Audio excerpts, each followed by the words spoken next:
Hello everyone, welcome to the subject planet.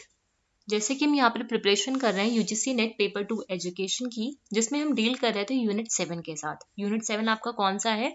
Education में paper 2 एंड्रोगोजी, pedagogy and assessment, जिसमें हमने already discuss कर लिया है। आपका 7A का 4 सेक्शन होते हैं, जिसमें ए सेक्शन हमने कंप्लीट कर लिया, बी सेक्शन भी हमने कंप्लीट कर लिया, सी सेक्शन हम कंप्लीट कर रहे हैं, जिसका हमने आधा पार्ट ऑलरेडी डिस्कस कर लिया और आज ही कंप्लीट हो जाएगा।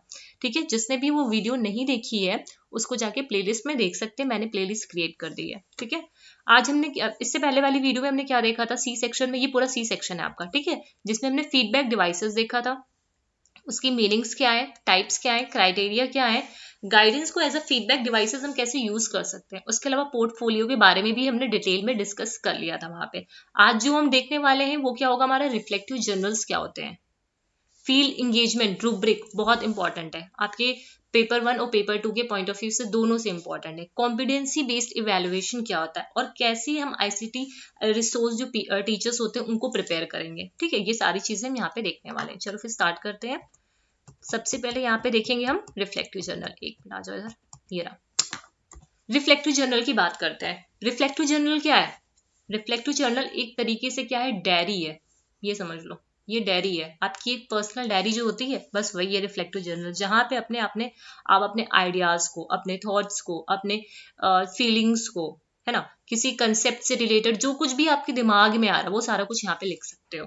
Reflective journal means of recording ideas. यहाँ पे हम क्या करते हैं? आइडियाज को रिकॉर्ड करते हैं, पर्सनल थॉट्स को लिखते हैं और एक्सपीरियंसेस को लिखते हैं, as well as the reflections देखते हैं insight a student have in the learning process of the course.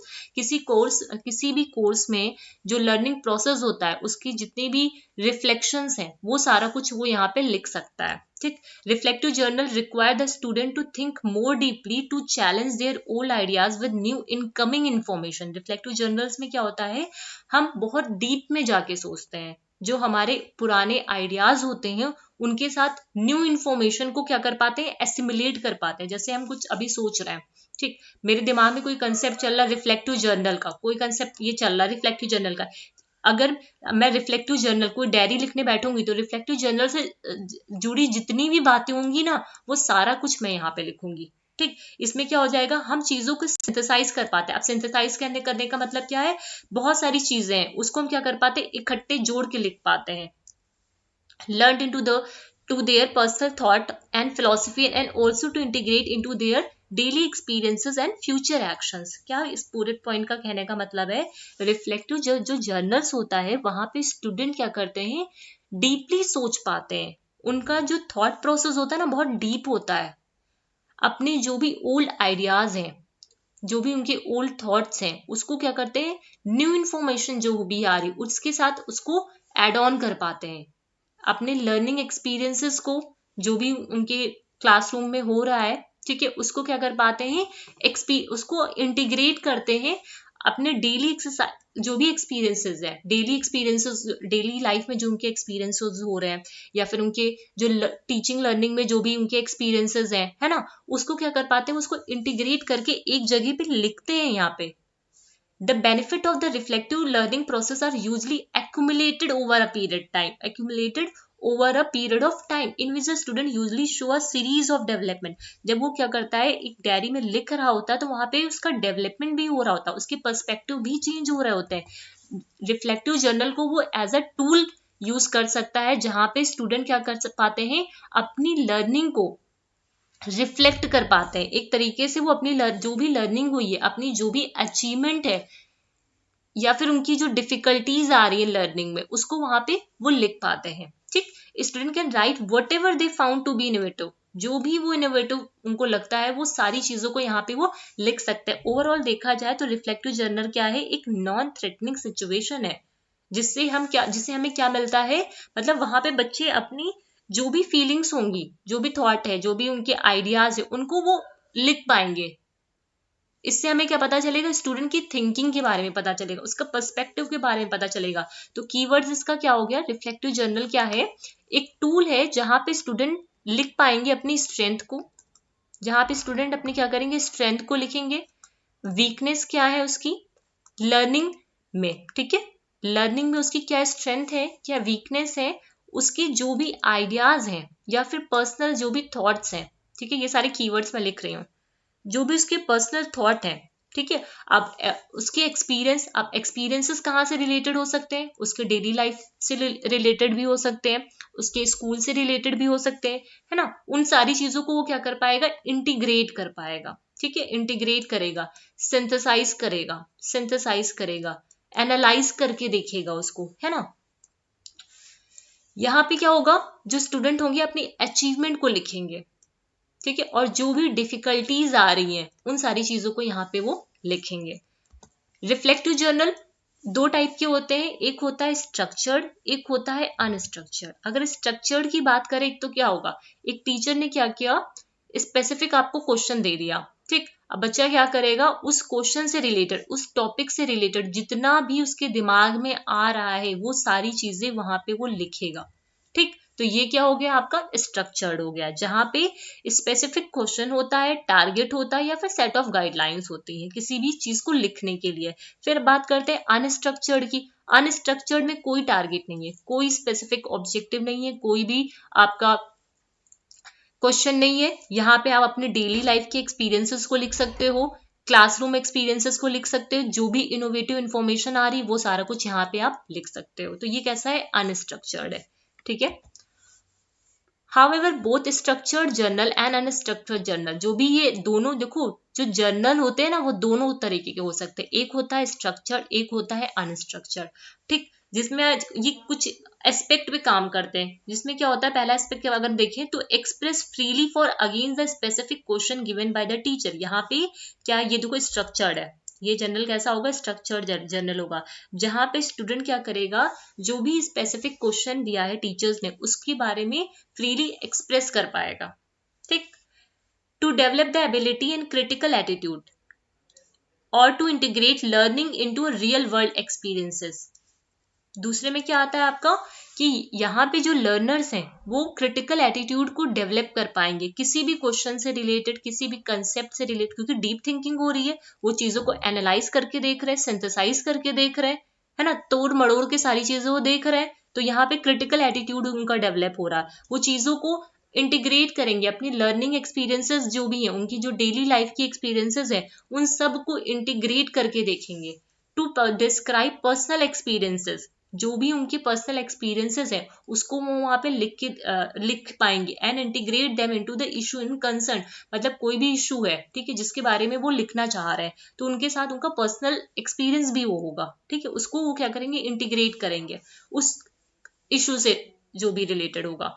To generate question and think deeply as a result of perception of the resources, यहाँ पे वो questions को generate कर पाएंगे, जो भी क्वेश्चंस होंगे उसके बारे में डीपली थिंक कर पाएंगे और कंपेयर कर पाएंगे अपने जो प्रायर नॉलेज है उसको न्यू नॉलेज के साथ उसका कंपैरिजन भी कर पाएंगे, ठीक है। यहाँ पे क्या होता है, सिंथेसाइज करना या फिर एनालाइज करना मटेरियल रिसोर्सेज का, जिससे वो एक आर्गुमेंट को बिल्ड कर पाए, वही बात बताई, तभी तो क्रिटिकल एटीट्यूड डेवलप होगा, है ना। तो ये सारी कुछ है यहाँ पे स्ट्रक्चर्ड और अनस्ट्रक्चर्ड जर्नल्स में, ठीक। अब कुछ क्वेश्चंस हैं आपके कि रिफ्लेक्टिव जर्नल हमें क्यों लिखना चाहिए।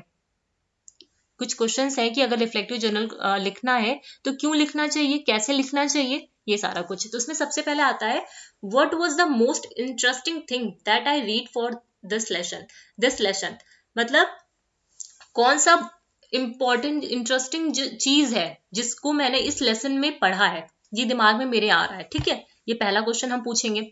What were the 3 main thing that I learn from this lesson, 3 वो चीजें जिसको मैंने इस लेसन से लर्न किया है। जैसे मैं यहाँ पे पढ़ा रही हूँ, ये एक पूरी स्लाइड है 7C की। अब इसमें से सबको सबसे ज्यादा इंटरेस्टिंग आपको क्या लगा, और कौन सी ऐसी 3 चीजें हैं जिसको आपने यहाँ से सीखी है, ठीक।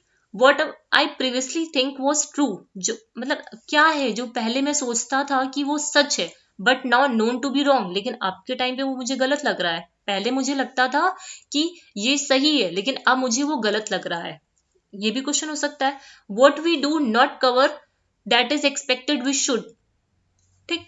वॉट वॉज न्यू और सरप्राइजिंग टू मी, क्या मेरे लिए न्यू था, क्या सरप्राइज करने वाला था। What I have change my mind about as a result of this lesson, क्या मैं अगर जो भी मेरा माइंड सेट है इस लेसन से को लेकर के, उसके रिजल्ट से लेकर के, क्या मैं इसको चेंज कर दूं?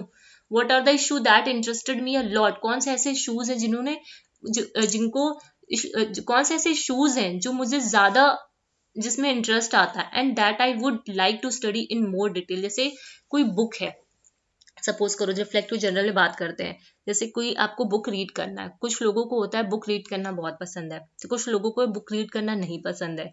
लेकिन अगर जब उनसे बोला जाता है कि आप बुक रीड करो, ठीक है, बुक रीड करने के लिए बोला जाता है, तो उनके दिमाग में वो क्या करते हैं, एक डायरी लिखते हैं। सपोज मान लेते हैं वो एक डायरी लिखते हैं, जिसमें अब वो लिखेंगे कि इस बुक को हमें क्यों पढ़ना चाहिए, और जब वो बुक पढ़ लेंगे, नहीं फिर इस बुक को मुझे क्यों पढ़ना चाहिए, ठीक है, ये चीज आएंगी उनके दिमाग में, वो उसको लिखेंगे।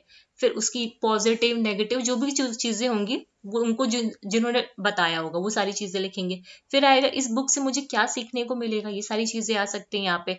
फिर जब वो बुक को पढ़ेंगे तो सबसे ज्यादा इंटरेस्टिंग चैप्टर हमें यहाँ पे कौन सा लगा, है ना, और ये फिर कि कंक्लूजन क्या निकला है, क्या इस कंक्लूजन में ये होना चाहिए, मतलब बहुत सारे, ये इनका पर्सनल डायरी है जहाँ पे उनके खुद के आइडियाज हैं, खुद के थॉट है। तो ये सारे क्वेश्चंस वहां पे आ सकते हैं, आते हैं, पॉसिबल क्वेश्चंस हैं रिफ्लेक्टिव जर्नल्स के लिए, जो हम जिनका आंसर हम अपने जर्नल्स में लिखते हैं, है ना।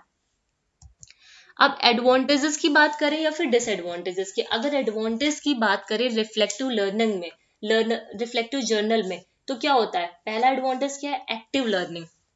एक्टिव लर्निंग होती है। अब एक्टिव लर्निंग क्यों होती है, ये देखो यहाँ पे क्या होता है, जब एक्टिव लर्निंग क्यों होती है, बच्चा यहाँ पे एक्टिव रहता है, जो प्रोसेस होता है ना, उसमें बच्चों को मोटिवेशन मिलता है, इंकरेजमेंट मिलता है, उनका इंटरेस्ट क्रिएट होता है, तो बच्चा ओवरऑल यहाँ पे एक्टिव होता है, जिसकी वजह से उसकी लर्निंग भी इंकरेज होती है ना। Understanding the process progress of student. दूसरा एडवांटेज क्या है, हम यहाँ पे स्टूडेंट किसी रिफ्लेक्टिव जर्नल है उसको देख करके हम स्टूडेंट की प्रोग्रेस भी बता सकते हैं कितनी हुई है। इम्प्रूविंग राइटिंग स्किल, जब वो डे टू डे लिखता रहेगा तो उसकी धीरे धीरे उसकी राइटिंग स्किल्स भी इम्प्रूव होगी। Freely expressing personal views and criticising the oneself, यहाँ पे हम अपने आप को क्रिटिसाइज भी कर पाते, जरूरी नहीं है कि हम सिर्फ अच्छे ही अच्छा लिखें, नहीं, हम जब यहाँ पे वीकनेस लिखते हैं तो उसको हम क्रिटिसाइज भी कर सकते हैं, फ्रीली अपने आप को एक्सप्रेस कर पाते। यहाँ से बच्चे की क्रिटिकल थिंकिंग और क्रिएटिविटी भी इंक्रीज करती है। तो एडवांटेजेस क्या हो गई, एक्टिव लर्निंग होती है क्योंकि बच्चा यहाँ पे एक्टिव रहता है, एक्टिव रोल प्ले करता है, बच्चों की जो प्रोग्रेस है उसको अंडरस्टैंडिंग वहां पे बन पाती है, उनकी राइटिंग स्किल्स अच्छी होती है, और बच्चा फ्रीली एक्सप्रेस कर पाता है, एज वेल एज क्रिटिसाइज भी कर पाता है खुद को यहाँ पे, क्योंकि उसको यहाँ पे कोई डर नहीं होता है। इनहेंस करती है उसकी क्रिटिकल थिंकिंग या फिर क्रिएटिविटी। डिसएडवांटेज की बात करें, डिफिकल्ट फॉर ऑब्जेक्टिव मार्किंग, ठीक है, अगर ऑब्जेक्टिव मार्किंग के पर्पज से देखें, अब जैसे बच्चे ने एक ऐसे लिखा है ना, ऐसे लिखा है बच्चे ने, तो उसमें तो उसने सब कुछ लिखा होगा ना, ऐसे का जो भी टॉपिक रहा होगा उससे रिलेटेड, जैसे पिकनिक पे रिलेटेड, जैसे छोटे क्लासेस में क्या होता है कि हाँ पिकनिक पे आपको एक ऐसे लिख के लेके आना है ना, तो उसमें वो बच्चा क्या करेगा, सब कुछ लिखेगा, जहां जहां वो कहीं गया होगा पिकनिक पे, ठीक है, वो पूरी अपनी जर्नी के बारे में वहां पे लिखेगा, तो वहां पे ऑब्जेक्टिव मार्किंग नहीं हो पाती है, वहां पे कैसी मार्किंग होती है, सब्जेक्टिव मार्किंग होती है। आप लोगों ने भी लिखा होगा ना, जब ऐसे कंपटीशन वगैरह होते नहीं है तो वहां पे क्या होता है, हम सब कुछ लिखते, कोई भी टॉपिक हमें मिल जाता है उसके बारे में हमको लिखना होता है, तो हमारे दिमाग में जो भी उससे रिलेटेड चीजें आ रही होती, पॉजिटिव नेगेटिव जो कुछ भी है, हम वो सब कुछ वहां पे लिखते हैं, ठीक। टाइम कंज्यूमिंग होता, अगर हम इसकी ग्रेडिंग में बात करें तो बहुत ज्यादा टाइम लगता है क्योंकि एक एक लाइन को पढ़ना पड़ता है। कॉन्फिडेंशियलिटी होती है यहाँ पे, क्लियर गाइडलाइंस यहाँ पे नीडेड होते हैं, अगर यहाँ पे क्लियर गाइडलाइन की नीडेड होते हैं, ये इसके कुछ डिसएडवांटेजेस हैं, ठीक। अब बात करते हैं, ये तो आपका हो गया क्या, रिफ्लेक्टिव जर्नल। आई होप ये क्लियर हो गया होगा, रिफ्लेक्टिव जर्नल समझ में आ गया होगा, इसमें ज्यादा कुछ नहीं है, सिर्फ इतना ही ध्यान रखना है कि ये भी क्या है, एक टूल है असेसमेंट का, ठीक है, जिसमें बच्चे क्या करते हैं, अपने ओवरऑल जो थॉट्स होते हैं, जो भी फीलिंग्स होती हैं उसको लिखते हैं, उनके नेगेटिव एस्पेक्ट जो है, उनका जो पॉजिटिव थॉट है, वो सारा कुछ यहाँ पे वो लिखते हैं, ठीक है।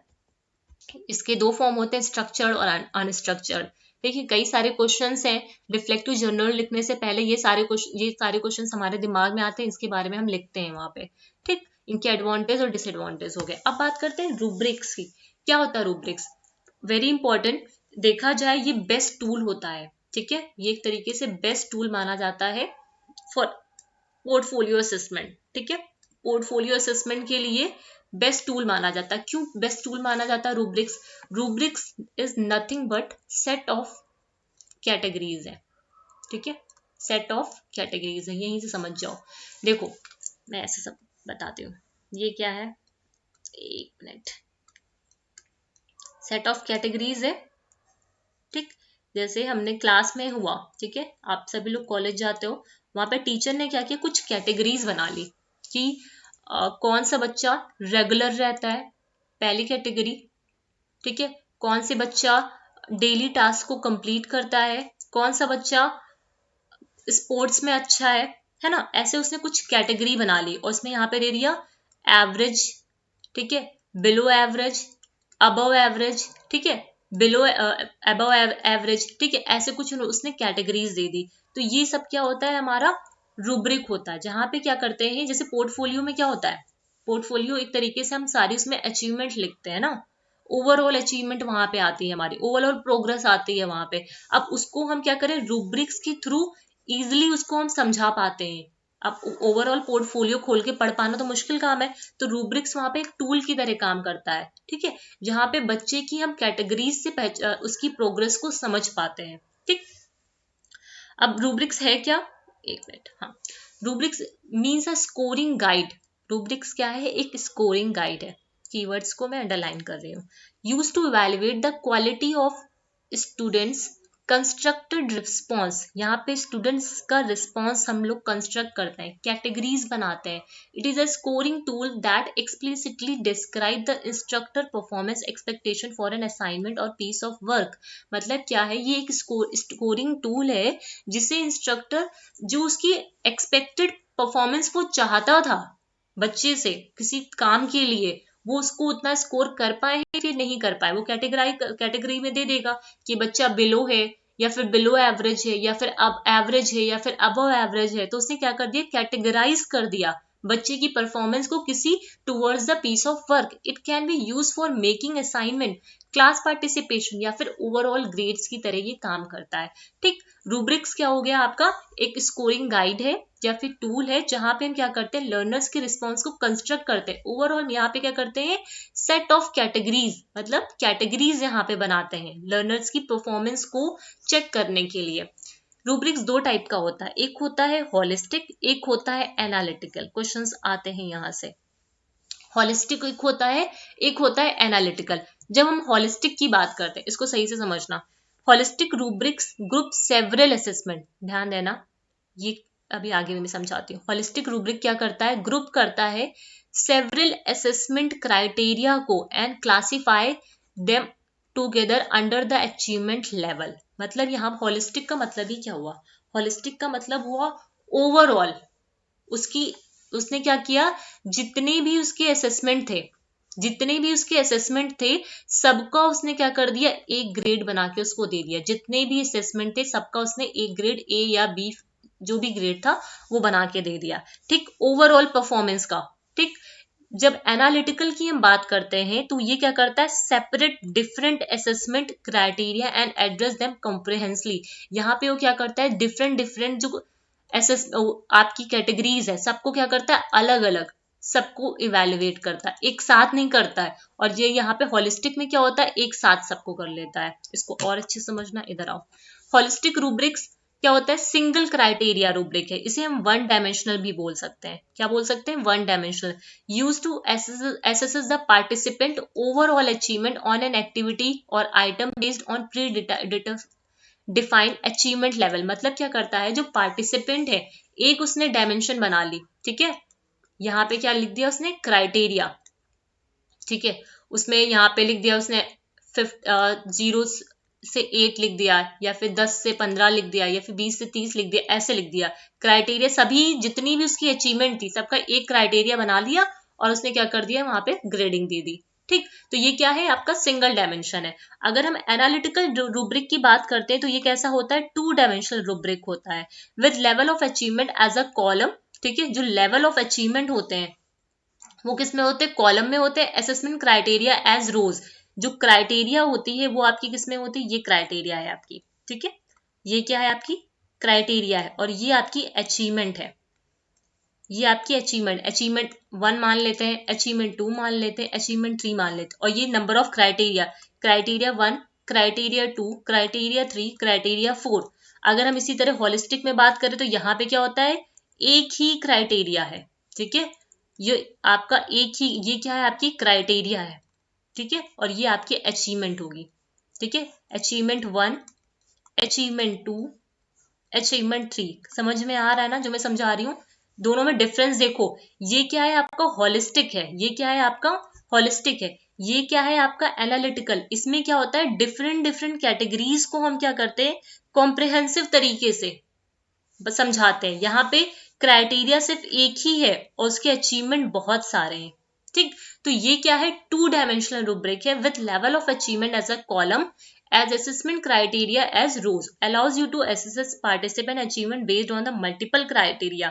यहाँ पे क्या होता है, मल्टीपल क्राइटेरिया होता है, यहाँ पे सिंगल क्राइटेरिया है, यूजिंग अ सिंगल रूब्रिक। देखो इसको आगे ऐसे समझो। अब ये देखो एनालिटिकल रूब्रिक हो गया, ये क्या है इसकी, जैसे यहाँ पे हम लोगों ने देखा था, ये क्या था, इसकी क्राइटेरिया थे, ये क्या थे, इसकी अचीवमेंट थी। ठीक, ये क्या है, इसकी अचीवमेंट है, एक्सीलेंट है वो। अचीवमेंट 2 क्या है, गुड है वो। अचीवमेंट 3 क्या है, सेटिस्फैक्ट्री हो सकता है। सपोज कर रहे हैं, मैं नाम लिख रही हूँ खाली, ठीक है, ये नहीं अचीवमेंट ही है, अचीवमेंट नहीं मतलब एक्सीलेंट ये दिया गया है। अचीवमेंट 4 मान लेते हैं इसकी, ये इसको इम्प्रूवमेंट की जरूरत है। क्राइटेरिया हमने क्या रखा, आइडिया ऑफ एक्सप्लेनेशन, वो कैसा एक्सप्लेन कर पा रहा है किसी आइडिया को। कोहेरेंसी, ठीक है, कोहेरेंस की बात करी जा रही। ग्रामर कितना अच्छा है उसका, उसके बेसिस पे हमने क्या कर दिया उसको, ये उसकी ग्रेडिंग कर दी। ठीक, अब देखो यहाँ पे भी एनालिटिकल में समझो, अगर हम इसी जगह उसकी बात करते हैं, हॉलिस्टिक की बात करते तो वहां पे क्या होता, एक ही क्राइटेरिया होता, इनमें से कोई भी क्राइटेरिया हो सकता था, एक ही क्राइटेरिया होता, और यहाँ पे क्या हो जाता, एक्सीलेंट है, या फिर वो गुड है ना, या फिर वो सेटिस्फैक्ट्री उसकी परफॉर्मेंस है, बस उसमें टिक कर दिया, हो गया काम। और यहाँ पे क्या होता है, हम डिफरेंट डिफरेंट क्राइटेरिया को जज करते हैं यहाँ पे। ठीक, देखो यहाँ पे क्राइटेरिया क्या हो गई, स्पेलिंग हो गई, ड्रॉज अपॉन सोर्सेज हो गए, मेथोडोलॉजी हो गई, ये इसकी लेवल ऑफ परफॉर्मेंस हो गई, पुअर है या फिर डेवलपिंग है या फिर सुपीरियर है, तो ये क्या है, एनालिटिकल है। अगर इसी जगह पे सिंगल क्राइटेरिया होता, जैसे यहाँ पे सिंगल क्राइटेरिया है नंबर ऑफ अचीवमेंट के लिए, तो वो क्या हो जाता है, हमारा होलिस्टिक हो जाता है, जहां पे हम क्या करते हैं, ओवरऑल एक रिजल्ट प्रेजेंट कर देते हैं कि आपको ए ग्रेड मिला है या फिर बी ग्रेड मिला है, कई सारी अचीवमेंट के बेसिस पे। ठीक है, मुझे लगता है ये क्लियर हो गया होगा आपको। ठीक है, कि होलिस्टिक क्या होता है और एनालिटिकल क्या होता है। ठीक, तो आगे देखते हैं इसमें। It is a great tool for teachers because it is a simple way to set up grading criteria. ये जो रूब्रिक होता है ये बहुत सिंपल होता है, जिसमें हम ग्रेडिंग क्राइटेरिया बना लेते हैं। This is a tool also useful for both teacher and student. ये ऐसा टूल है जहाँ पे जिसको टीचर और स्टूडेंट दोनों ही यूज कर पाते हैं। A rubric defines in writing what is expected of the student to get a particular grade on an assignment। यहाँ पे टीचर एक क्राइटेरिया बना देता है कि वो क्या एक्सपेक्ट करता है। ओवरऑल देखा जाए ये क्या है, एक स्कोरिंग टूल है दैट लिस्ट द क्राइटेरिया। ये स्कोरिंग टूल है जहाँ पे कई सारी क्राइटेरिया होती है किसी पीस ऑफ वर्क के लिए। ठीक है, कोई पीस ऑफ वर्क है जिसके लिए हमने कई सारी क्राइटेरिया को सेट कर दिया है, उसके बाद हम उनका स्कोर कर रहे हैं, उनको ग्रेड दे रहे हैं। ठीक है, तो ये हो गया आपका होलिस्टिक रूब्रिक, और क्या हो गया आपका एनालिटिकल रूब्रिक। तो रूब्रिक क्या होता है, रूब्रिक एक स्कोरिंग गाइड है जहां पे सेट ऑफ क्राइटेरिया जो होते हैं, जहां पे हम क्या करते हैं, लर्नर्स के रिस्पॉन्स को कंस्ट्रक्ट करते हैं। टीचर और स्टूडेंट दोनों ही इसको यूज कर सकते हैं, जहां पे उनकी ओवरऑल अचीवमेंट को हम यहाँ पे लिखते हैं। ठीक ये एक बेस्ट टूल माना जाता है पोर्टफोलियो असेसमेंट में। ये दो टाइप्स के होते हैं, होलिस्टिक या फिर एनालिटिकल। अगर होलिस्टिक की हम बात करते हैं तो बहुत सारे असेसमेंट का एक ही क्राइटेरिया होता है, जिसको मतलब सारे असेसमेंट को हम एक क्राइटेरिया के अंडर क्लासिफाई कर देते हैं। अगर हम उसी जगह एनालिटिकल की बात करते हैं तो डिफरेंट डिफरेंट असेसमेंट की क्राइटेरियाज होते हैं और उनको हम कॉम्प्रिहेंसिवली एड्रेस करते हैं। क्लियर है? अब बात आती है फील्ड इंगेजमेंट। फील्ड इंगेजमेंट को कैसे हम यूज कर पाते हैं रूब्रिक्स के थ्रू।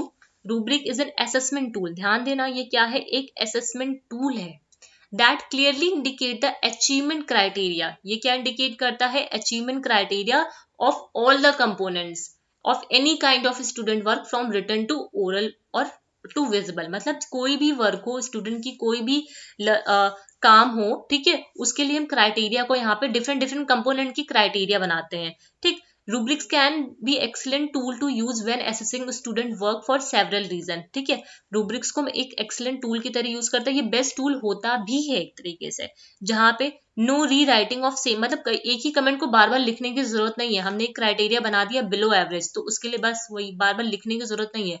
यहाँ पे टाइम वेस्ट नहीं होता है, कोई भी रिपीटेड क्वेश्चंस नहीं होते हैं। ठीक है, हम स्पेसिफिक कंपोनेंट को यहाँ पे मार्क कर पाते हैं कि बच्चा इस ग्रामर में मिस्टेक कर रहा है, नहीं कर रहा है, ग्रामर में एरर में मिस्टेक कर रहा है या फिर राइटिंग में मिस्टेक कर रहा है। Grading equally the beginning middle end of the grading session. ठीक, इंपॉर्टेंस ऑफ रूब्रिक्स में बात करते हैं। इंपॉर्टेंस ऑफ रूब्रिक में क्या आ जाता है, जो रूब्रिक होता है उसको हम एज अ असेसमेंट टूल की तरह यूज कर सकते हैं। किसकी तरह यूज कर सकते हैं, असेसमेंट टूल की तरह यूज कर सकते हैं। उसके अलावा क्या कर सकते हैं हम,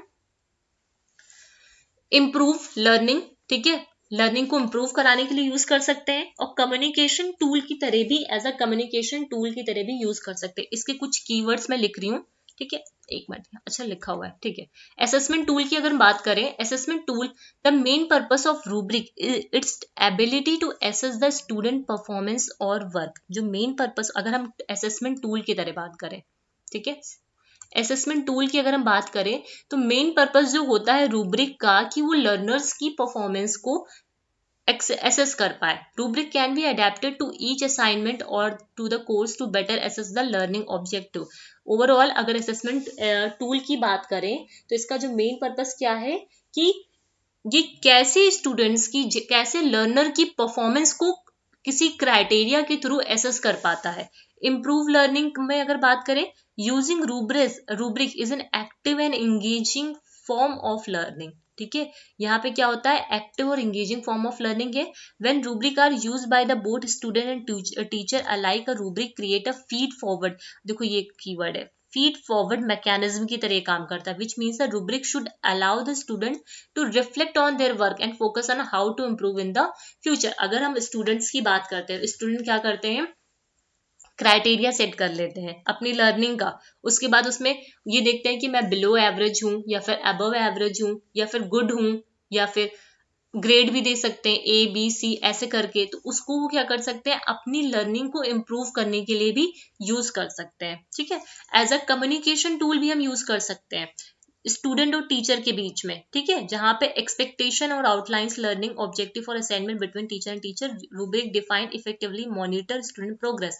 मतलब देखो यहाँ पे समझो, अगर हम असेसमेंट टूल की बात करते हैं तो रूब्रिक जो होता है वो एक ऐसा टूल होता है जो स्टूडेंट की परफॉर्मेंस को, जो स्टूडेंट की जो परफॉर्मेंस होती है, ठीक है, उसको एसेस कर पाता है। ठीक है, उनकी वर्क को एसेस कर पाता है।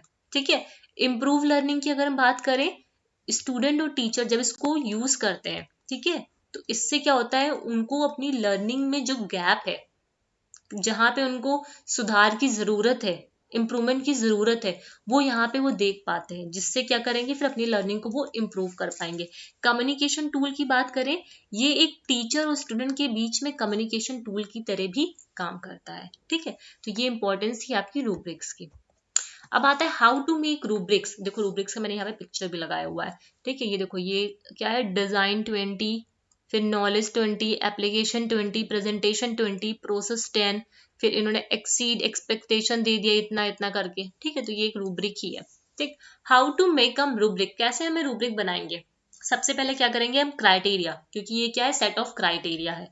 व्हाट क्राइटेरिया और essential element must be present in the student work.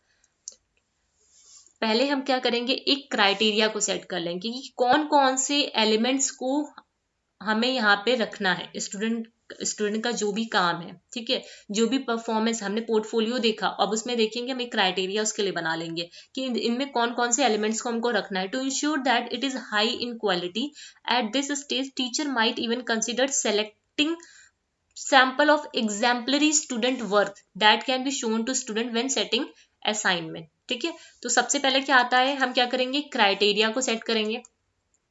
ठीक है, अब क्राइटेरिया में हम सेट करने के लिए हम क्या करेंगे, डिफरेंट डिफरेंट एलिमेंट्स देखेंगे जो हम यहाँ पे रखना चाह रहे हैं। ठीक, फिर दूसरा आ जाता है, how many level of achievement teacher would include in the rubric and how they will relate to your institution definition of grade as well as grading scheme. दूसरा उसने क्या, इसमें जो जो एलिमेंट उसको रखना वो सारी चीजें यहाँ पे उसने रख ली। उसके बाद वो देखिएगा कितने हम लेवल यहाँ पे बनाए क्राइटेरिया के, 1 2 3 4 या फिर कितने लेवल रखे यहाँ पे, जिसमें उसके हम वो अचीवमेंट, इंपॉर्टेंट अचीवमेंट रख पाए जो हमारे स्कूल के लिए इंपॉर्टेंट है। फॉर ईच क्राइटेरिया कंपोनेंट और essential element quality describe in detail, मतलब जो भी उसकी कंपोनेंट है हर क्राइटेरिया के लिए, ठीक है, कंपोनेंट है, जो भी उसकी एसेंशियल एलिमेंट है, उसको हम क्या करें, डिस्क्राइब करें डिटेल में what the performance and each achievement level looks like. Leave space for additional, मतलब देखो इसको ऐसे समझो, यहीं पे समझ लो, हमने कुछ क्राइटेरिया बना लिए, ठीक, ये क्राइटेरिया बना लिया हमने। ठीक, अब यहाँ पे हम देखेंगे क्राइटेरिया, सबसे पहले हमने क्राइटेरिया डिसाइड कर लिया, क्राइटेरिया, ठीक है, उसके बाद हम उस क्राइटेरिया में कौन कौन से एलिमेंट, स्टूडेंट के कौन कौन से अचीवमेंट को यहाँ पर रखना चाहते हैं, A1 A2 A3 हमने सारे वो एलिमेंट्स रख लिए। ठीक, उसके बाद हम देखेंगे अब ये जो लेवल अब टीचर डिसाइड करेगा ना, उसके रूब्रिक में कितने, ये पहले तो उसने एलिमेंट को देखा, ये एलिमेंट हमको रखना है, अब इसको किस किस क्राइटेरिया में हमको डालना है। ठीक है, और उसको ये इंश्योर करना पड़ेगा जो भी वो क्राइटेरिया ले रहा है, उस क्राइटेरिया के अंदर जो भी कंपोनेंट है उसको डिटेल में डिस्कस कर पाए, मतलब ऐसा बता दे कि वो एक ही पॉइंट से उसकी पूरी परफॉर्मेंस के बारे में पता चल पाए। उसके अलावा लास्ट में एक स्पेस छोड़ दे कि एडिशनल अगर कुछ इसमें लिखना हो तो वो भी लिख पाए। ठीक, अब बेनिफिट्स क्या है रूब्रिक्स को यूज करने के लिए, ट्रांसपेरेंसी इन ग्रेड्स, ठीक है, ग्रेड्स में क्या होती है, ट्रांसपेरेंसी होती है। ठीक है, reducing performance anxiety by clarifying success criteria, यहाँ पे जो उसकी परफॉर्मेंस की एंजाइटी है वो भी कम होती है। जितने भी इसमें कीवर्ड है सबको मैंने रेड से हाईलाइट कर दिया। ठीक है, आइडेंटिफाई करता है स्टूडेंट की स्ट्रेंथ और वीकनेस को। अच्छा ठीक है, देखो रूब्रिक्स और रिफ्लेक्टिव जर्नल्स में अगर डिफरेंशिएशन की बात करें, जो आपका रिफ्लेक्टिव जर्नल था उसमें भी तुम स्ट्रेंथ और वीकनेस की बात कर रहे थे, यहाँ पे भी स्ट्रेंथ और वीकनेस की बात कर रहे हैं। क्यों, देखो वहां पे हम क्या करते हैं, लिखते हैं पूरा डिटेल में, अपने फ्री होते हैं वहां पे सब्जेक्टिविटी होती है, यहाँ पे ऑब्जेक्टिविटी होती है। ठीक, they should also be encourage to think on their work and to set new learning objective including an action plan. हो गया, रूब्रिक हेल्प करता है स्टूडेंट को कि वो क्या कर सकते हैं, उन्हें किस ऑर्डर में अपनी लर्निंग को इम्प्रूव करना चाहिए और कैसे अपनी डिफिकल्टीज से ओवरकम करना चाहिए। ठीक, to keep student attention during self assessment it is necessary to involve them in a criteria of the rubrics, their application to various type of work and the promotion of formative assessment। यहाँ पे जो भी हम rubrics बनाए उसमें teacher और student दोनों को इन्वॉल्व करना चाहिए। ठीक, अब बात करते हैं कॉम्पिटेंसी बेस्ड इवेल्युएशन। कॉम्पिटेंसी का एक ही कीवर्ड समझ लो, बियॉन्ड मास्टरी। बियॉन्ड मास्टरी सबसे अच्छा कीवर्ड यही है, क्वेश्चन देख के समझ जाओगे। बियॉन्ड मास्टरी की जहां पे बात होती है वो होता है हमारा competency based evaluation. It is the process of collecting evidences and establishing conclusion on the character and scope of learner progress towards professional standards. मतलब हम यहाँ पे क्या करते हैं, जो भी हमारा स्टैंडर्ड्स है उसके टूवर्ड्स लर्नर की कितनी प्रोग्रेस हुई है। Competency goes beyond mere mastery of information, but is an expectation to skillfully organize factual knowledge within the framework। यहाँ पे हम क्या करते हैं, मास्टरी, बियॉन्ड मास्टरी की बात करते हैं। स्किलफुली हम सारे उसकी जो एविडेंस है, किसी स्टैंडर्ड, प्रोफेशनल स्टैंडर्ड जो हमने क्राइटेरिया जो हमने बना के रखा है उसकी टूवर्ड जो भी उसकी जितनी भी लर्निंग हुई है, ठीक है, उसको हम क्या करते हैं, स्किलफुली ऑर्गेनाइज करते हैं। Compromise of communication skills, clinical, यहाँ पे क्या होता है, कम्युनिकेशन स्किल आता है आपका, क्लिनिकल रीजनिंग आती है, प्रोफेशनल एथिक्स आते हैं, सोशल एंगेजमेंट देखा आता है, इंटरपर्सनल कंडक्ट कैसा है, क्रॉस कल्चरल अवेयरनेस कितनी, ये सारी चीजें आती हैं। तो कॉम्पिटेंसी बेस्ड इवैल्यूएशन होता क्या है, एक तरीके से यहाँ पे हम क्या करते हैं, स्टूडेंट की जो भी प्रोग्रेस हुई है किसी सेट स्टैंडर्ड के टूवर्ड्स, प्रोफेशनल स्टैंडर्ड है, कॉलेज का जो भी ऑब्जेक्टिव है ना, जो भी ऑब्जेक्टिव है उसके टुवर्ड्स उसकी कितनी लर्निंग हो पाई है, कितनी मास्टरी उसने वो कर पाया है। Assessment are on the actual skills and knowledge the learner can demonstrate in education. देखो क्राइटेरियन बेस्ड यहाँ पे एक होता है, क्राइटेरियन में क्या करते हैं, किसी स्टैंडर्ड के टुवर्ड प्रैक्टिस करते हैं। एक क्राइटेरिया हमने क्राइटेरिया में कहते हैं कुछ स्टैंडर्ड होते हैं, ठीक है, प्रोफेशनल स्टैंडर्ड्स होते हैं, उसके टुवर्ड्स हम क्या करते हैं, यहाँ पे प्रैक्टिस करते हैं। एविडेंस बेस की अगर हम बात करें, accumulation of informal verbal return assessment या फीडबैक बोले, असाइनमेंट लॉग बोले, क्रिटिकल और सेल्फ असेसमेंट, ये सारी चीजें आती है एविडेंस बेस्ड इवैल्यूएशन में। पार्टिसिपेटरी में अगर बात करें तो लर्नर इन्वॉल्व होता है प्रोसेस में, ठीक है, वो कंसल्ट करता है एसेसर्स के साथ, ठीक। Assessment tool in competency based evaluation, अगर असेसमेंट टूल्स की हम बात करें कॉम्पिटेंसी बेस्ड इवैल्यूएशन में, तो देखो एक आपका फीडबैक रह गया क्या इसमें, एक इसमें फीडबैक भी आता है शायद, हो रह गया एक, यहाँ पे ऐड ऑन कर लो। देखो कॉम्पिटेंसी सैम्पलिंग हो गई, ऑब्जर्वेशन हो गया, प्रेजेंटेशन एंड पेपर हो गया, सेल्फ असेसमेंट हो गया, एसेसर रिव्यू हो गया, क्रिएटिंग डेवलपमेंट प्लान हो गया, ऑन ऑफ ट्रेनिंग हो गया, ठीक है, रीअसेसमेंट हो गया, कंटिन्यूअस इंप्रूवमेंट हो गया, ठीक। अब यहाँ पे एक फीडबैक भी होता है, एक ब्लॉक रह गया, ये लिख लो, फीडबैक भी यहाँ पे आता है, ठीक। इसको रुको मैं इसे समझाने की एक मिनट को कोशिश करती हूँ, इस पे एक मिनट रुकना। देखो सबसे पहले असेसमेंट टूल में अगर हम बात करते हैं, फीडबैक आता है, ठीक है, ये चाहो तो लिख भी लो, ठीक है, मैं कीवर्ड्स में लिखूंगी, ठीक है।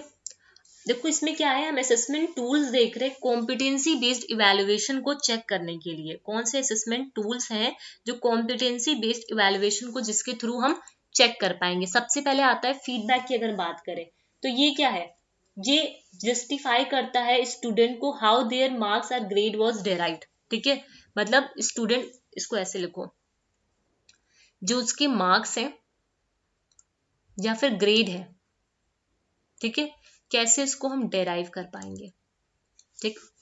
फिर आता है पहला पॉइंट ये, फिर आता है इसमें हम उनको मोटिवेट करते हैं, ये क्या करते हैं फीडबैक के थ्रू, इट मोटिवेट देम, ये लिख लो इसे, इट मोटिवेट देम, है ना, फीडबैक दे रहे हैं उसको, तुम क्या कर रहे हैं, उसको मोटिवेट करने का भी काम कर रहे हैं, ठीक है, it motivate them to act on their assessment, to act on their assessment.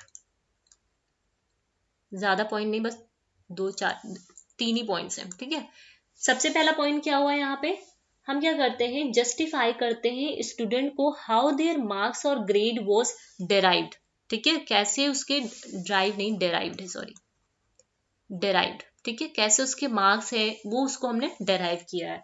दूसरी चीज क्या है, ये मोटिवेट करता है, ये क्या करता है, it motivate them to act on their assessment, ठीक है, मोटिवेट करने की बात करता है, या फिर रिवॉर्ड की बात करता है, आइडेंटिफाई एंड रिवॉर्ड देने की बात करता है उनकी कोई स्पेसिफिक वर्क पे, ठीक है। तो ये हो गया हमारा फीडबैक। उसके बाद आता है आपका, एक मिनट रुकना, किधर गया, ठीक, उसके बाद आता है कॉम्पिटेंसी सैम्पलिंग, है ना, फिर आता है आपका कॉम्पिटेंसी सैम्पलिंग, ठीक। जितना लिखा है सिर्फ उतना ही लिखो, उससे ज्यादा लिखने की जरूरत नहीं है यहाँ पे, ठीक। जब कॉम्पिटेंसी सैम्पलिंग की बात करते हैं तो क्या होता है, sample of work for assessment, sample of work, कुछ वर्क होता है असेसमेंट के लिए, ठीक है, ये टूल्स हैं आपके जो हम यूज करते हैं, ठीक है, कॉम्पिटेंसी बेस्ड इवैल्यूएशन में, ठीक है। यहाँ पे शेड्यूल होती है, फॉलोइंग शेड्यूल होती है, एक minute, following learning period, learning period, period बोलो या फिर शेड्यूल भी बोल सकते हो इसे, ठीक है, शेड्यूल बोलते हैं। देन आता है आपका, हम क्या करते हैं यहाँ पे, एक क्या बोलते हैं उसे, उनकी जो कॉम्पिटेंसी है, ठीक है, रिफ्लेक्ट करते हैं, रिफ्लेक्ट कॉम्पिटेंसी इन प्रैक्टिस। ठीक, ये आता है आपका कॉम्पिटेंसी सैम्पलिंग में, मतलब कैसे उसकी सैम्पलिंग को हम कलेक्ट करते हैं। ठीक, फिर आता है आपका नेक्स्ट, क्या आ जाता है, ज्यादा को मैं डिस्कस नहीं करूंगी, ऑब्जर्वेशन। ऑब्जर्वेशन को हम कैसे यूज कर पाएंगे यहाँ पे, ऑब्जर्वेशन, अगर हम ऑब्जर्वेशन की बात करें, इसको इसी पेन से लिख देती हूँ। ऑब्जर्वेशन में क्या जाता है, हम फोकस करते हैं उनके बिहेवियर मार्कर्स पे, मतलब इसको ऐसे क्वेश्चन से ले सकते हो ऑब्जर्वेशन में, what are you looking for. ठीक है, आप किस चीज को देख रहे हो, how will you know when you see it. ठीक है, तो ये सारे क्वेश्चंस आते हैं यहाँ पे।